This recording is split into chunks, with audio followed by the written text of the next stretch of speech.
welcome to this episode of the World Discord podcast. I am one of your co-hosts, Joel Ostrow. Hello, Joel Ostrow. I'm the other co-host, Brian Endless. Damn it, we have What to are do we this talking together about today, again. Joel? What? I said, damn it, we got to do this together again. Yeah, exactly. For those who have not tuned into the last couple, we have turned our attention to the concept of fascism and the disturbing trend towards fascism in the United States. The first in this series, we covered what fascism is, definitions of different kinds of political regimes, and how fascism fits into that, and what makes the MAGA movement, the current regime in Washington, why many of us insist on calling it fascism and wish others would as well. The second episode, we talked about the role of violence in fascist regimes, the role violence plays in the current regime here, and with a focus on the events in Minneapolis and the murders of Renee Good and Alex Preddy. Today, we are going to focus on a topic that Brian has particular expertise in as a practitioner and purveyor. I'm sure You need a practitioner. Yeah. I'm studying it. I'm not practicing it. So we're going to focus on disinformation today, what it is, what it isn't, and what it does, and why that goes hand in hand with fascist regimes. Brian, want to set us up? Sounds good. So Disorient us? Yeah, exactly. I've got to take us in multiple directions so you don't know which way is up. That's extremely important to disinformation. Yeah. Got to not know what reality is. And seriously, the disinformation is intended to make us not know what reality is. But what we're dealing with here is generically political propaganda. But all fascist, authoritarian, totalitarian regimes use political propaganda. So once again, we need to distinguish what the specific type of propaganda and what tools are used by fascists to show where this might be different than other things. Can I jump in? All political systems, all governments use propaganda. You're right. Propaganda doesn't have to have the negative slant. It certainly does when it goes violent and has heinous purposes. But, the truths we hold to be self-evident, which that we're indoctrinated with from childhood. We were once upon a time. That's propaganda. Yeah, no, 100%. The Pledge of Allegiance is propaganda. I'm sorry, folks, but the Pledge of Allegiance is, in fact, propaganda. You're being taught to love your country for the benefit of the leaders of the country at some future point in time. So that's certainly there. And if your country's doing great things, as you're saying, fantastic. That's a good thing. So, no, I completely agree. We got to take that as broad as possible. Now let's figure out when it's fascist propaganda. Talking about that, and specifically how fascist regimes use propaganda, which has a lot of differences from others, and there's some of the very bad things that we've been seeing lately. So I think at the center of this and everything else we're talking about fascism is the us versus them mentality. And it is us versus them, where totalitarian regimes, authoritarian regimes, democratic regimes in some cases, sure, there's going to be an us and them, but it's going to be political things. It's going to be people who are against what the authoritarian wants to do or against what the democratic government wants to do. In fascism, it's taken to a very personal level. And it typically involves demonizing domestic enemies, which is again often different from what others do, focus outside. It's often thought of in terms of scapegoats and debasing scapegoats. How can we make others look bad? And then on the other side of that, there's often a left behind mentality for us. So they, in the domestic sense, have done bad things. We used to be in a great position, and now we've been left behind, and we need to get that back. We can do no wrong. It's this self-image, and it's often a racial or an ethnic identity that is connected to a group.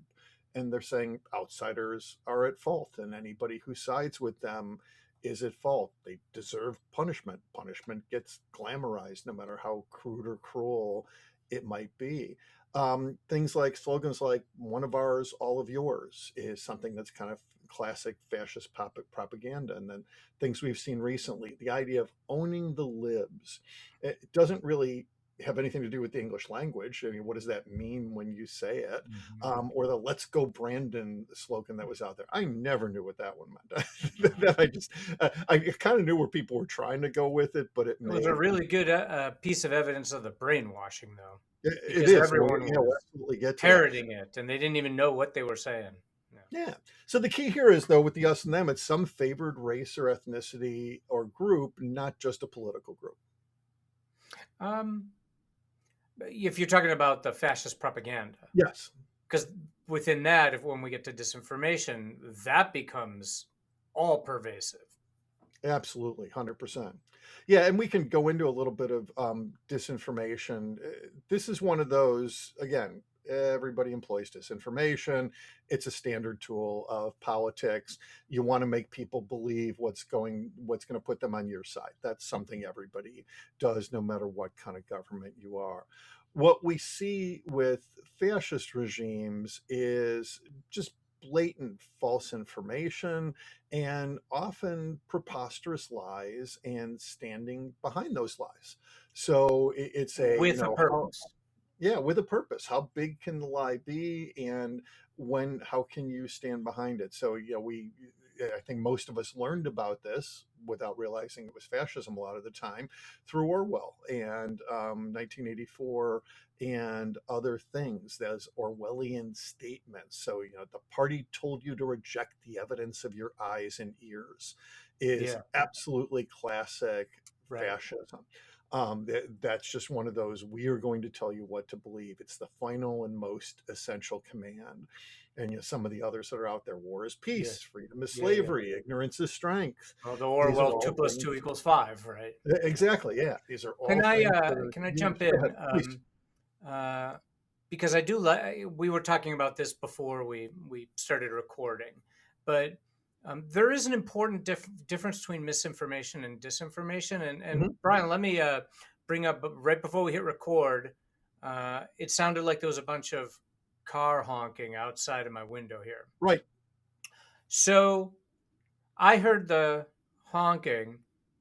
If I had sent out a blast to everyone on the block saying, "ICE is here, stay in," or "ICE is here, go out and protect your neighbors." This is the better example. And everyone went out, and then it turns out it was just some guy's car alarm. That's misinformation. Right. If the exact same thing had happened when everyone left the house, I used the opportunity to go into the neighbor's house and steal all their shit, that's disinformation. Yes. The purposeful nature of it. Absolutely. Yeah.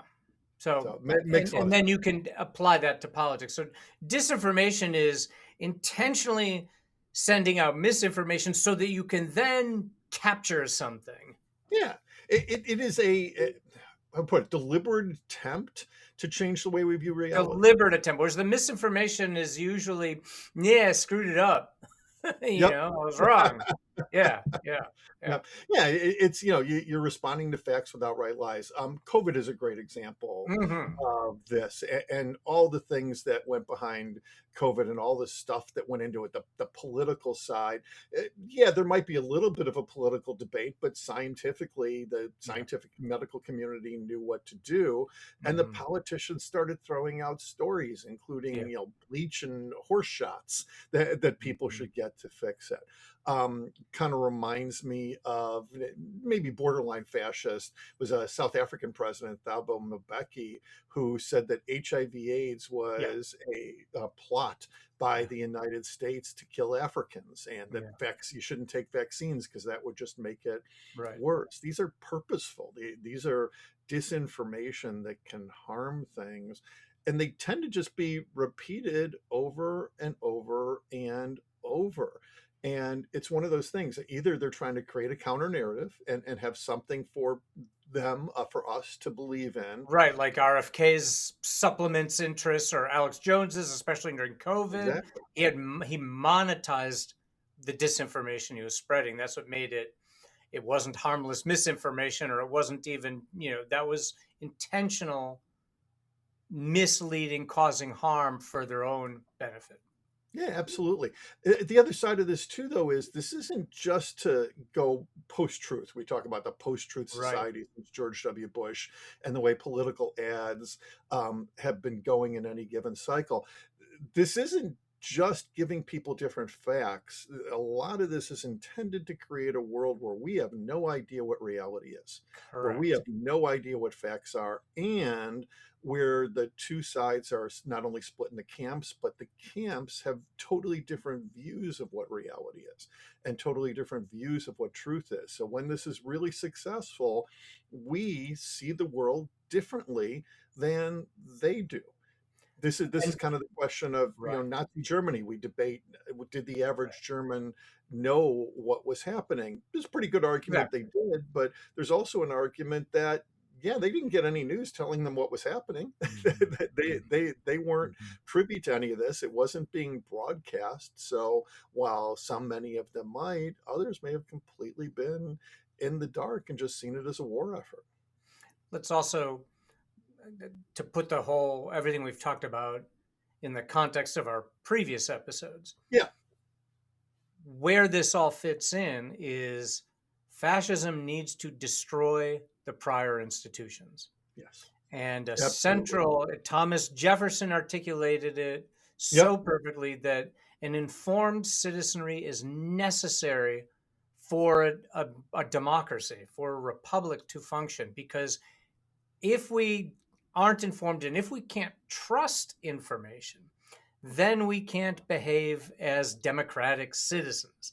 And Right. the fascist agenda is to destroy all of those institutions of democracy, which we have seen. We don't need to repeat all of that now or Yep. anticipate in future, but this, the whole information environment is a central, a core feature of fascism to continually attack information. So exactly as you said, Brian, so that we get to a point where there is no such thing as fact, there is no such thing as Right. truth. Yep. Right. And really, I teach about this in classes. I focus a lot on Mhm. rationality. And we tend to think that irrationality is stupid, irrationality is evil. We've got all No. sorts of ways to think about it. I prefer to look at it in a more technical sense. People are rational. Human beings are rational, and that most of us want to serve our own self-interest. That's our goal, no matter And the things how we smart or do for a reason. We have a not. purpose behind our actions. Exactly. But rationality is based on the amount of information you have Right. and the Correct. quality of information you have. Hmm. And this goes into advertising and politics and propaganda and fascism. A key goal for people in power is to skew the information that they have so that you skew their rationality, so that you change their rationality to make it agree with the That's rationality you exactly right. want them to have. So, and we, if it's done right, we don't see through that. We don't see that as something evil. We see it as this is the way it's supposed to be. And part of the problem of those of us who oppose this direction of the country is so much like there's a refusal, we can say, in the context of current American politics among progressives, among the left, to see the rationality, to accept the rationality. Yeah. Not just because we hate it, just because it's violent, just because it's destructive, just because it wants to target us doesn't mean it's not rational. We Right. just don't like it. Yeah, Yeah, it's not I do good. a lot of work on the capitalism side and finding Mhm. something better, but in a lot of times my friends on the left are the ones who are the hardest to get through to because they, for instance, look at MAGA and they say these people must know it's wrong. They must know Yeah. that he's evil. They must know that he's racist. They must know that he's a pedophile. And when they vote for all those things. And that is simply not accurate. That's not what's going on. And one of the factors is we also know, for instance, that, quote unquote, Fox News is putting out propaganda. Fox News probably is putting out propaganda, and it's one of the propaganda machines. But if you believe Fox News is putting out propaganda, if they're successful at putting out propaganda, then people won't know.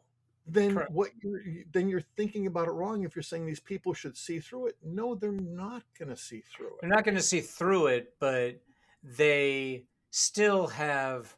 swung around to supporting the racist, fascist ideas.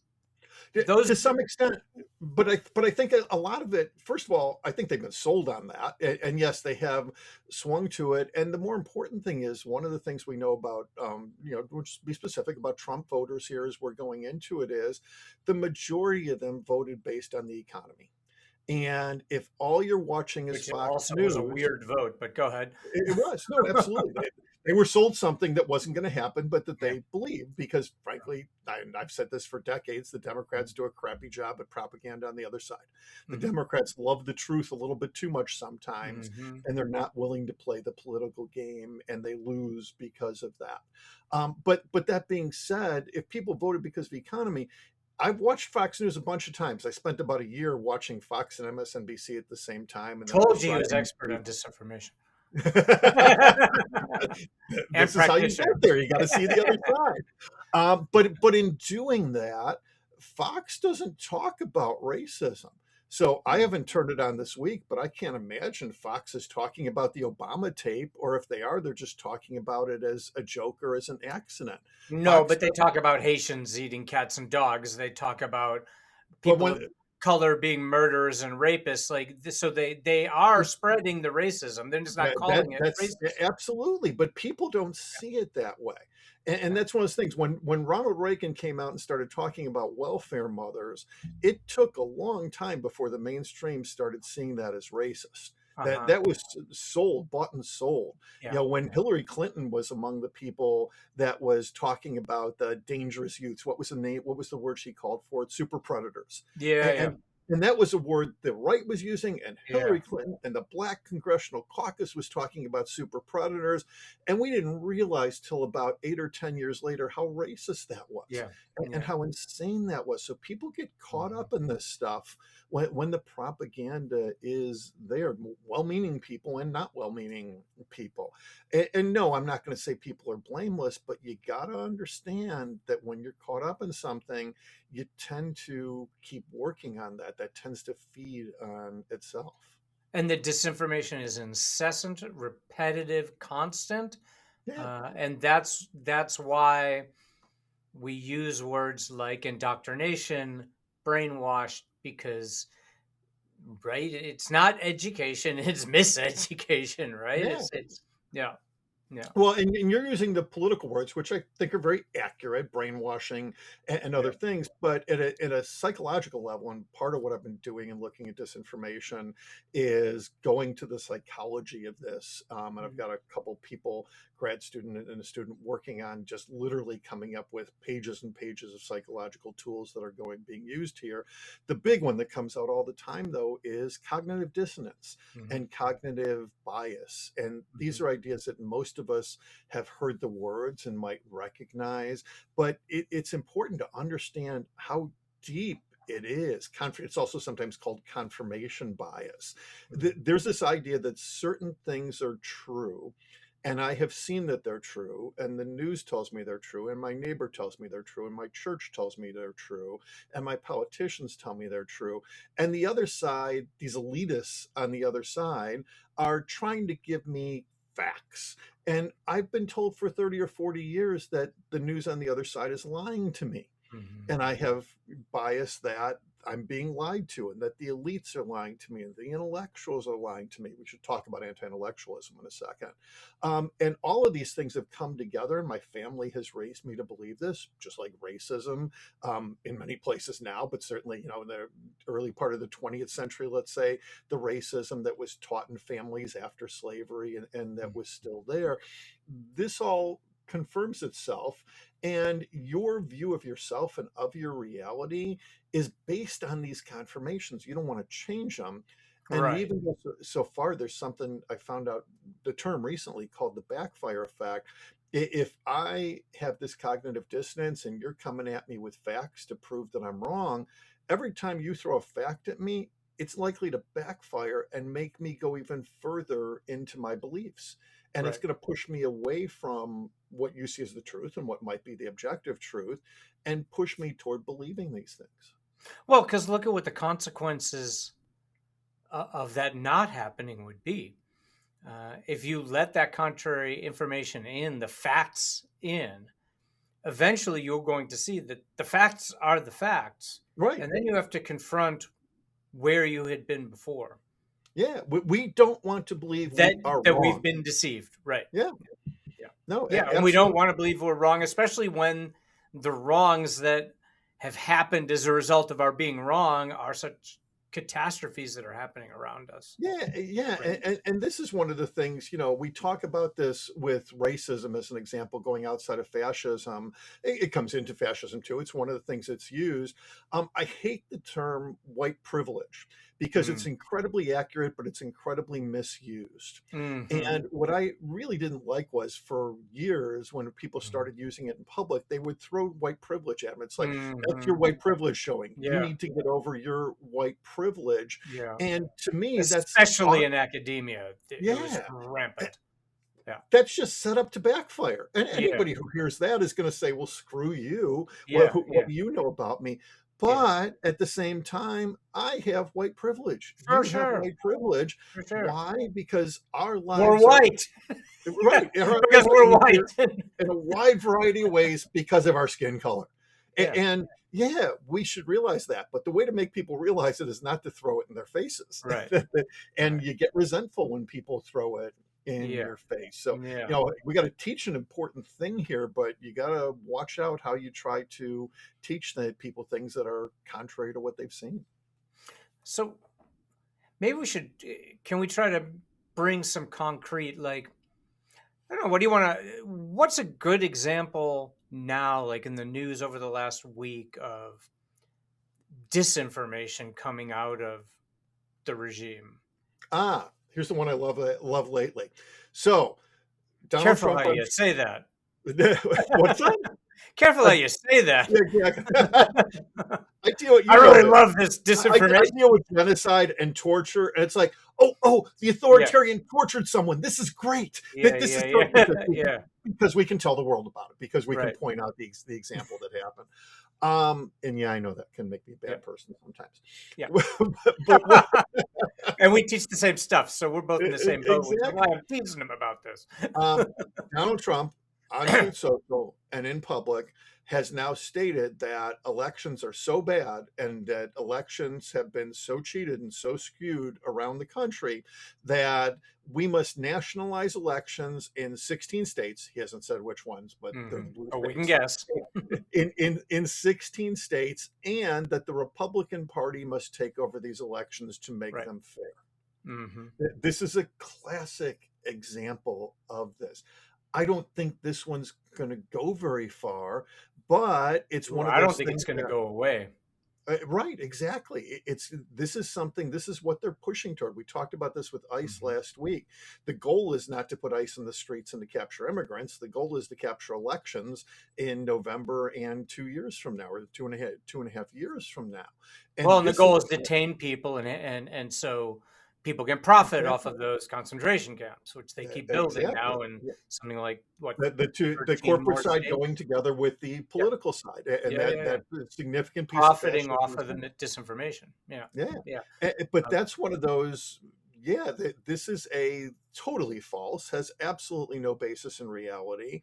The president throws it out as if it's true. The administration echoes what's being said. The news treats it as if it's a debate on both sides and that we should hear from both sides of it and see which one is correct. It's like, yeah, no, this one's kind of really easy. and then the non-news on social media, TikToks and videos and AI generated crap, and because of the silo system that our information environment has fallen into. The algorithms, it's all about the algorithms. Yeah, but 42% of the population hears Trump say that you need to federalize elections, but only in those 16 states. And if not, we'll send the military, to Yep, protect the polling places. yep. And there's no questioning, like, to No, that 42%. Of course, we have to do that. That these elections are being stolen in those states. Like, yeah. inability to recognize the lies.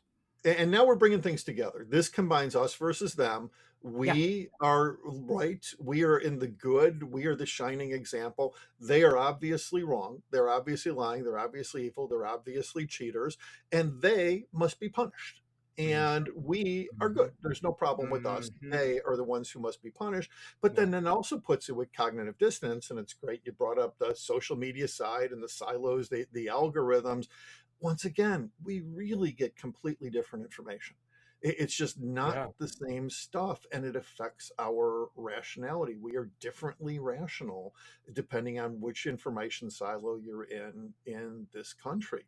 And I actually have once again tried hard. Like I subscribe to Breitbart, and I'm sorry. I can't make myself go on Truth Social. I'm sorry, I Yeah. just can't do it. But I get Breitbart and Fox News in my feeds as well as all the Jesus. stuff on the other side. Mhm. And it's when I try hard to Explains a see other lot. stuff. It gets overwhelmed, but Yeah. still, There's a, I think it's valid for us to talk about, like, how did the United States of America end up with this kind of a government yep, today?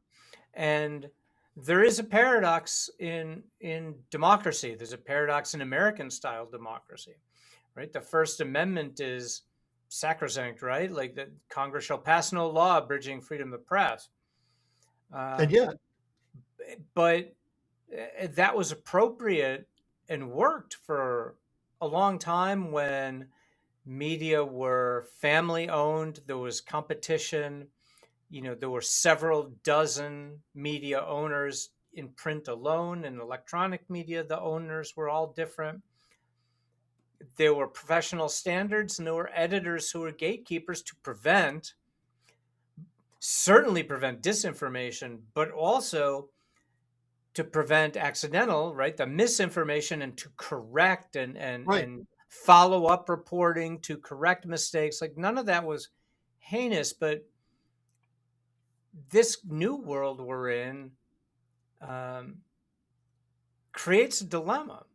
It We does. wouldn't have known about George Floyd if it weren't for cell phone videos and social media, Yeah, right? Like absolutely. everyone's a photojournalist, but the problem with everyone being a photojournalist is people manipulate those for, like, as Yeah, we've seen, right? And then you get the fake stuff out, and in this world we can't, it's hard to know. Again, it's a destruction of truth. It's a destruction of facts. absolutely.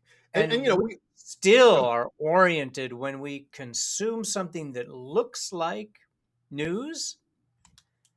It's incredible to me how long this has lingered, but there's still a default trust in the accuracy. yep.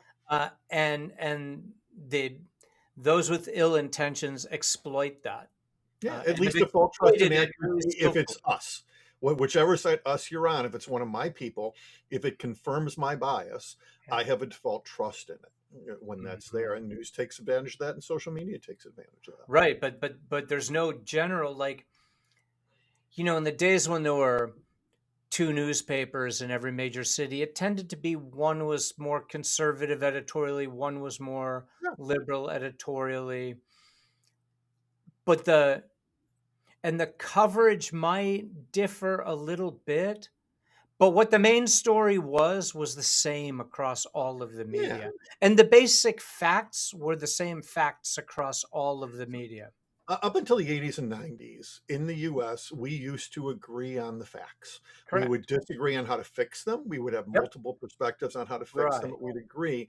And I'm going to jump forward. Now we're in a place where media is so condensed that we have 8 and really 4 big owners of media where there used to be hundreds. And But this started, electronic media is entertainment, right? yeah, CNN 100%. went from being cable network news to cable network anti Fox. Yeah, this started in the 80s though with Reagan Yeah. eliminating the what Fair Standards Act, is that the name Hmm. of it? Yeah, Fair Standards Act, where you had to show both sides. You really had to show both sides of a debate. But then really the point for me was 1994 with the contract with America. I sometimes Yep. call it the contract on America. Newt Gingrich, but the one I remember is I've been watching the Sunday morning talk shows since I was way too young. Mm-hmm. Haley Barbour, and he Hmm. might still be governor someplace. He was the chair of the Republican Party Yep. at the time. And he went on one of those Sunday morning talk shows, and this was when Bill Clinton was running for president the first time around, and people were throwing lies at Clinton. They were making stuff up and throwing it out there. And the news was kind of covering this and saying, Mm-hmm. hey, people are lying about it. Haley Mm-hmm. Barbour was asked about this. And they said, why are you guys doing this? And Barbour, literally blatantly truthful, says, here's what we're going to do. We're going to take out a piece of spaghetti and we're going to throw it against the wall and we're going to see what sticks. And if it Mm-hmm. sticks, we're going to run with it. And if not, we're going to go Mm-hmm. on to the next thing. Exactly right. That's the early basis of where this happened. This goes to the 80s and 90s. Elections is war rather than is office filling. And it's teams. It's war Teams, between yeah. teams. Yeah. But Trump didn't start this in any way, shape, or form. This is 45 years old. Yeah. More than But that. the other problem, like the Reagan effect, was the deregulation and the allowing of consolidation of media, Yeah. the allowing of media owners to be conglomerates that have interest in other business sectors that they would nominally be reporting on. That all used to be that you couldn't do that. Right. You could own a television station. I think it was a television station, a major newspaper in the same market. Yeah, absolutely. And we didn't just accept it as normal. We accepted it as necessary in order to have an informed citizenry, right? Yeah, And all, like, our media is almost as consolidated now as Russia's. Right. Like, there is no independent electronic media in Russia, and we're nearing the point where, for practical purposes, there won't be independent electronic media It's not here state because run the owners media. are all aligned to MAGA. Right. One of the things that again shows the fascism is this isn't state-run media. This is corporations and the government working together, and Which becomes right, like, exactly that is what fascist. That's what leads to fascism. yeah, That's the direction, and now we're consolidating. because then the government can control what's in the media. Like, there is it Ellison who got control of U.S. TikTok. Yep. And, yeah, well, it was actually 3 or 4 guys, and he's one of the lead group, but it's the main one. Yeah. And they're already censoring stuff that Trump doesn't like. And when I say Trump, figuratively, not literally. Right. One of the other things too, you asked about practical stuff, not this week, but in the past year, we are once again, not for the first time, seeing the rise of anti-intellectualism, and this is another big piece of fascism. I read the attacks on the universities and the law firms. Exactly. Yeah, I read a lot of Isaac Asimov, science fiction and mystery author, and he talked about this a lot, the cult of ignorance in the United States, the idea that, rooted in this false anti-intellectual belief that intellectuals are bad, that intellectuals are elitist. This comes from a very solid base, and the base is that you have to get rid of, or at least discredit, the intellectuals, or the intellectuals will bring the truths out. And you don't want universities, and then you don't want high schools and grade schools teaching these inconvenient things like, slavery and racism, and that we're all immigrants and things like that. You don't want DEI. The idea that DEI is bad is just absolutely counter to everything we went through with the civil rights movement in the 1960s and everything since then. And this is now a 180 on that, trying to tell a different story, and you get rid of DEI by doing it. But long term and short term, there's a need to shut down independent university thinking, and need to get rid of experts and eliminate kind of thought competition that will impact your message and that might fight against your message. And from a populist perspective, smart is bad, intellectual is bad, educated is bad. All of these mean that they are people who are more likely to lose their rationality, more likely to not be fully rational. And these, again, all feed into each other. And many in the European democracies in particular have never understood this aspect of American culture. But there's direct connections between that phenomenon and the general American cultural attitude of suspicion of authority that goes Right. back to the revolution, to the founders who created this weird set of political institutions on the basically the philosophical idea that the only way you can trust government is through maximum distrust. Yep. So every entity in government needs to a degree, be suspicious of, distrust the authority of any other part of government. Right. And because we, in our system, we the people, are ultimately hold popular sovereignty, we need to distrust our government in order to be able to trust the government. Yeah. And part of that is we need to be able to distrust each other in order to be able to trust each other. Right. And But so we have this built in, we're wired to distrust anything that smacks of authority.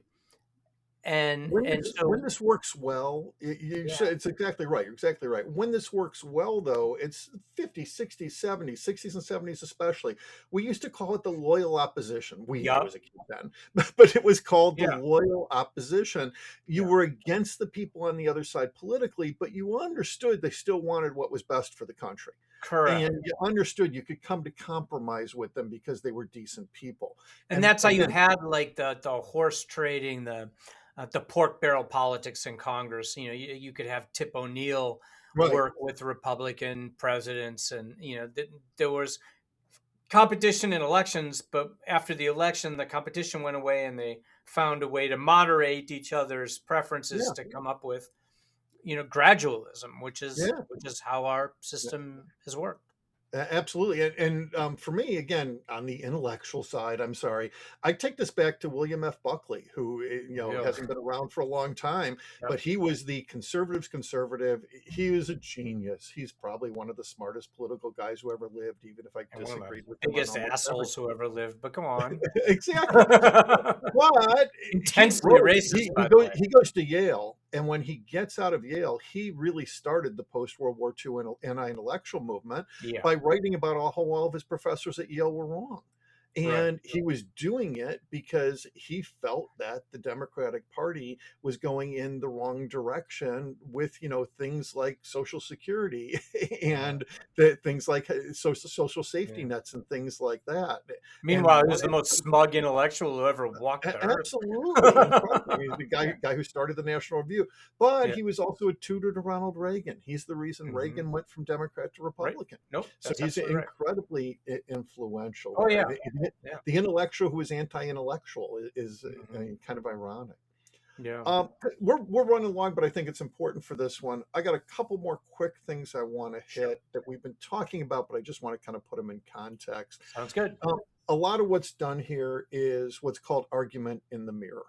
The idea that up is down, left is right, good is bad, that instead of being the white people who had racism 200 years ago and we're still getting over that now white Americans are victims. This idea of victimhood that comes into fascism a lot, the distortion of languages, that liberty and freedom are actually repression, and that we need to get rid of those, that we need to get rid of free speech is another one, that authoritarianism is liberation. If we follow this authority figure, we'll be liberated. 2 + 2 = 5. 2 + 2 = 5, getting rid of DEI, all of those things fit into that mirror image. And that's another one of the tools that fascists use to make sure that they get into the winning position on things.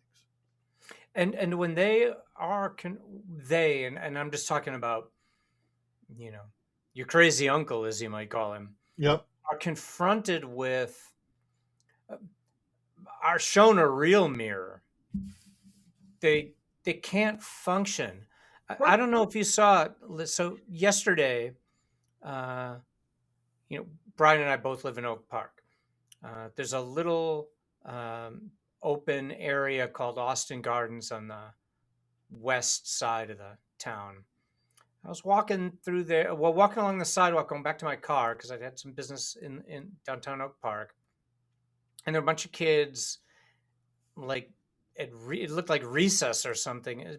I thought the kids were like 8 or 9, but I don't know. That seems too old. Maybe they were preschool.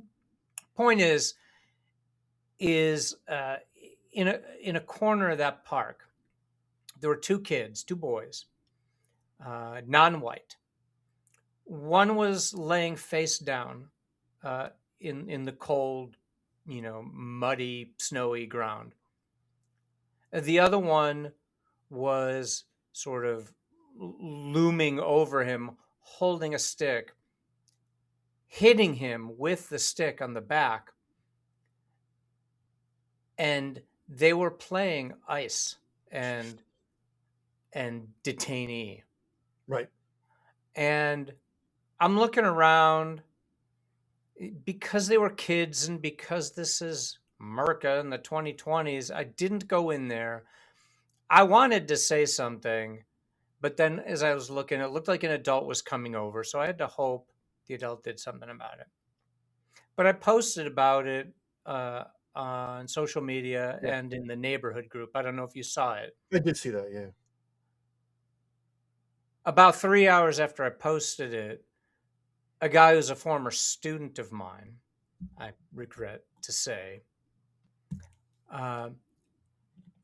who often trolls and is a diehard Trumpist MAGA supporter, openly racist, openly Islamophobic, openly anti-Semitic, and violent. His comment was another thing that never happened. I deleted the comment, and then I subsequently wish I had not deleted the comment. I did message him. Really, on top of all of that awfulness, this guy's like a veteran cop in Hoffman Estates. Yeah. And he's in that position of authority. Oh God. Yeah. I try to leave those up to teach that lesson, and I've got a couple of people who post on my socials. No kidding. I get it. if you're my social media friend, you will see some of the debates that come out. A couple of them are former students like yours, and I want people to see that.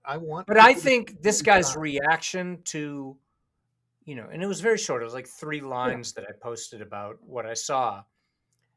I take his another thing that never happened. Like, he can't process that this actually happened. Yeah. It's the backfire effect. Right.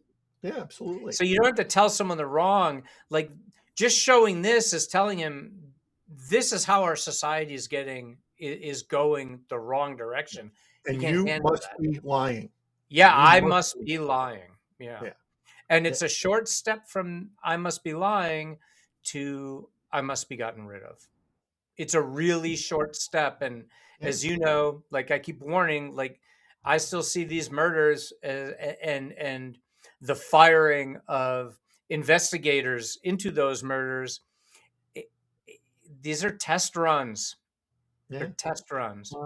And this actually brings up one of the underlying points, again, that we've known about, sadly, for an incredibly long time. This fascism pushes difference and hatred. And wants us to look at everything as different. And when you look at the us and them, a big part of the idea is they are lesser than you. And thus the need for disinformation, because that's the fundamental lie. Yeah, right? You should look down on them. No equality, nothing like that. Liberty is for us, not for everybody. Freedom is for us, not everybody.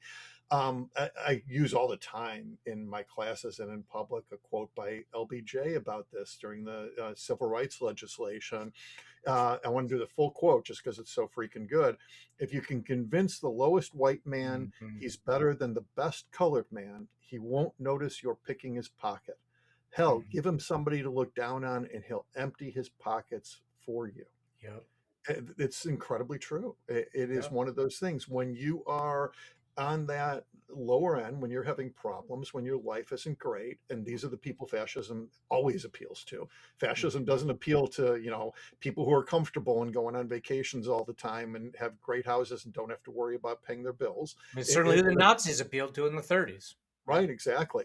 It appeals to people on the bad sides of economic and social Mm-hmm. situations.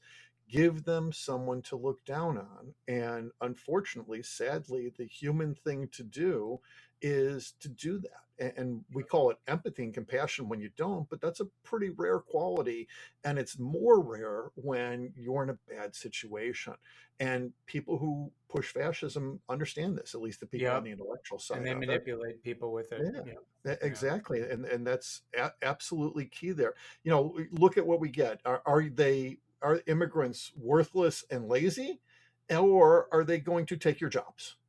These are two things that are said Right. in the same Right. breath, and we're Right. supposed to hate them for both without Right. noticing that they're totally contradictory. Yeah. And then the other thing is, as you were saying right here, if they're lesser, violence is okay. And Mm-hmm. this is just human history. As you go back through human history, back to the Bible, if they're not us, it's okay to perpetrate violence against them. One of the things I teach in my Or if they're genocide class. lesser than us, if you can, you have Yeah, to, you make people think that they're not us. That means they're lesser than us. yeah. And this The is just world a will be a better human. place without them. Yeah. In my genocide class, I talk Yep. about the fact that in Leviticus and Deuteronomy, the God of the Hebrews told them to commit genocide Mm-hmm. 14 to 17 times, depending on Yeah. how you count it, and to wipe out all the rivals who were lesser than them. Mm-hmm. They Mm-hmm. were not as good as the people who Right. worship God. This wasn't something extreme for the time. This wasn't something that, it was something awful. This was Correct. normal. This was the way that people viewed the world. And as we get communications, as we get closer together, it'd be great to get more of that community, but that doesn't always happen.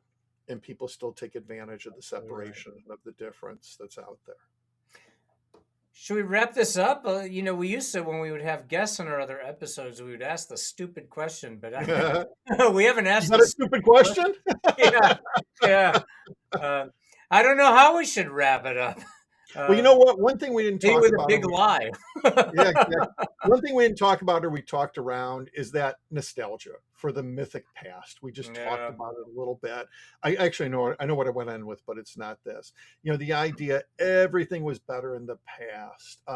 Make America great again is kind of the ultimate fascist slogan. yeah. What is great again? It's the good old days of white supremacy. Hmm. It's a white nationalist Male. slogan when it comes right down to it. There's really Mhm. no other realistic way to say it. But this plays on real situations, on real anxiety, on the fact that people want more hope for the future. So, Mhm. almost any way you look at it, the American dream is dead for almost everyone. On the side of fascism, that's being blamed. And Yeah. who is to blame for that? Who is the proper parties to blame for that?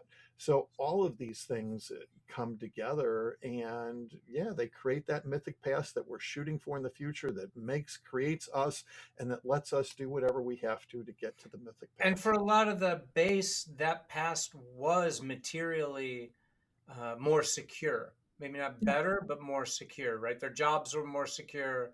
They had one job, 40 hours a absolutely. week, salary, union, and Yeah, and you know, really with the Clintons and globalization, all that went away, yeah. wiping out the textile belt and I keep seeing the memes. You and I, when we were kids, I don't know about you, I worked a minimum wage job and paid for college. yeah. College was a couple grand a semester, Hmm. and you could get a minimum wage job and make that in the summer Hmm. and be just fine and have some money Yeah. left over. There's nowhere near that. And it's like minimum wage has Right. hardly gone up, and college has gone Hmm. up many, many, many, many Hmm. times. The saddest thing for me when I'm talking to students is it's now been three generations. It's been more than a decade where students today will not, on average, do better than their parents. Right. And we've never said that in the United Yep. States before. Yeah. This is absolutely a first that we're in that Yeah. situation. And that leads to bitterness that people take Oh yeah. advantage of. Really Yeah. appropriate bitterness, too. That's Yeah. Yeah. so It's a sad. house of cards that's really unstable. There's no doubt. Yeah, yeah, But that's what always opened the door for this fascist movement to rise. absolutely. So I've got a finisher. How do we fight Okay. it? What can we tell people? What do we do? Got Yeah, any that was a ideas? stupid question. I can start, but if you've got ideas, go for it. We should come together. Oh, what a good idea. That's a stupid idea. Come together project.squarespace.com. We'll blame somebody entirely Square different. already. Exactly. Right. That's populism of the left, Joel, not populism of the right. We need to be careful. Here's the key. You and I are doing it, and a lot of people are doing it. It starts with don't give in. Mm-hmm. Don't give in. Point things out. Get out and refuse to accept the new normal. Don't let them win in advance. So, like with the universities, this comes from Project 2025, and frankly, it's absolute genius, evil genius, from my opinion, but genius. The intent was not to sue universities and take away money or anything. Universities are probably going to win that. The intent in attacking universities was to get them to give up in advance. Yup, which they did. That is, and many of them did. Some of them stood up. And the law firms did. Yep. And yeah, exactly. Universities, law firms. If you can threaten them and get them to give up in advance, big corporations, corporations paying out tens of millions of dollars to end things, and that ends some lawsuit that's out there, and the tens of millions go straight into the coffers of whoever's in charge. Right. And then the corporation is in with the fascist regime, and that they're pay their way to get in. So not capitulating in advance, not letting the attacks happen, whether it's universities or DEI or LGBTQ, especially trans people now. Those attacks are to some degree distractions, but they are hurting people when they are there, and they are massively hurting people. So another one of those things is sticking up for the vulnerable. All the work I've done on genocide, and you do stuff on genocide, a lot of it's being a voice for the voiceless. Exactly right. Sticking up for the people who are hurt, and getting out and being as active as you can. So, maybe that means just informing yourself and passing along information. If you've got money, fund things. If you're not vulnerable, get out on the streets and help people, write letters, write emails, talk to Congress people, talk to the limited press that's available. Get yourself involved is incredibly important. And these are all ways to do things, fighting against the anti-democratic actions. To not withdraw and give up or throw up your hands, right? Yeah, absolutely.